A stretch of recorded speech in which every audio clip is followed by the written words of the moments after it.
don't know what your dream job is, but mine would be to work in a miniature like film studio where we were making tiny little movies, making tiny little stuff. I love playing with the lighting, trying to make a scene, and it's all too much work for me. So if I can find someone who wants to get together and work on tiny films together, I've got time.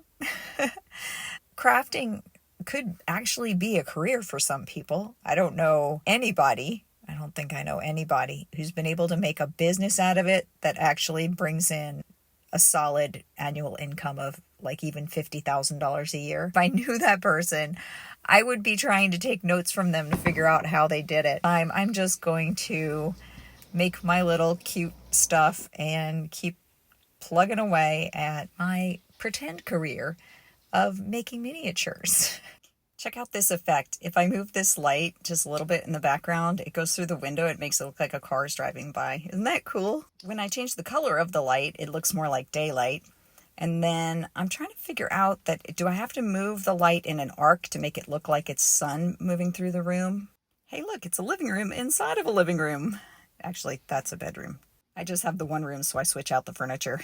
Now, this little dude I made from a pattern I bought from Etsy just to see how somebody else put it together.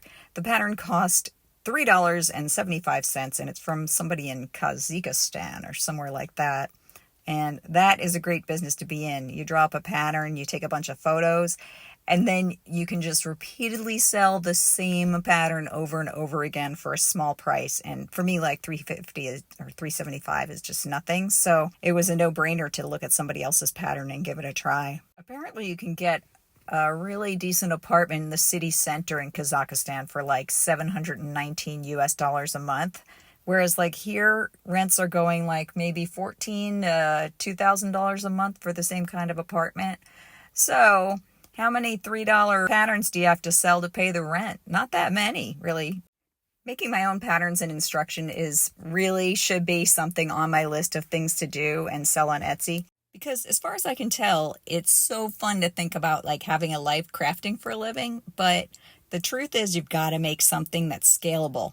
Something that you can sell over and over again without doing a lot of work.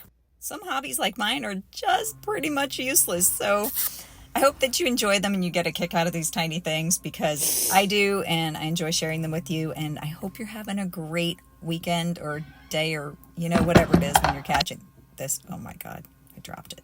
I'm sure the grass is greener somewhere else. Every job that I think is so great is probably in practice like not as great a job as I think it is, but I just think it would be amazing to do creative work every day at like a place where is there a frog in my throat? A place where there's like a whole bunch of people also creatively collaborating.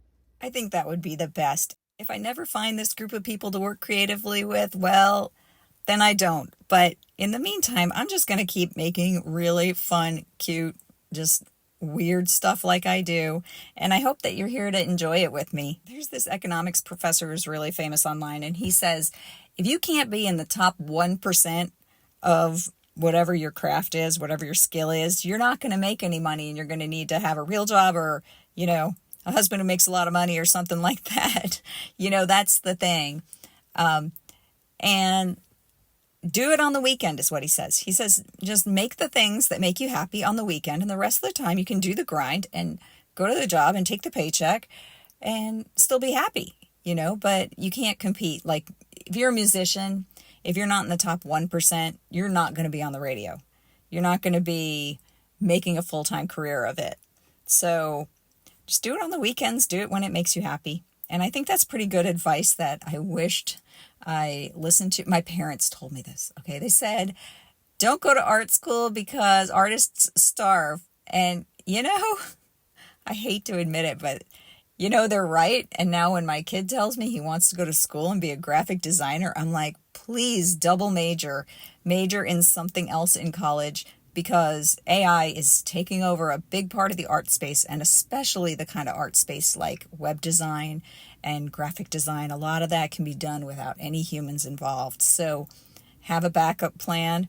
And I ended up going into banking, and then I worked in headquarters of a retail company. I did all kinds of stuff. I've done all kinds of jobs. I've taken all kinds of part-time jobs. I even recently was doing a creative job where I was making, what do you call that? Sugar art for the top of cakes. It was really fun. Of course, there's no money in that. It's a part-time thing, but it was so fun. I was just so happy to be able to do something for a while. And, when I have work, I do work. And when I don't, I make stuff. And that's my life.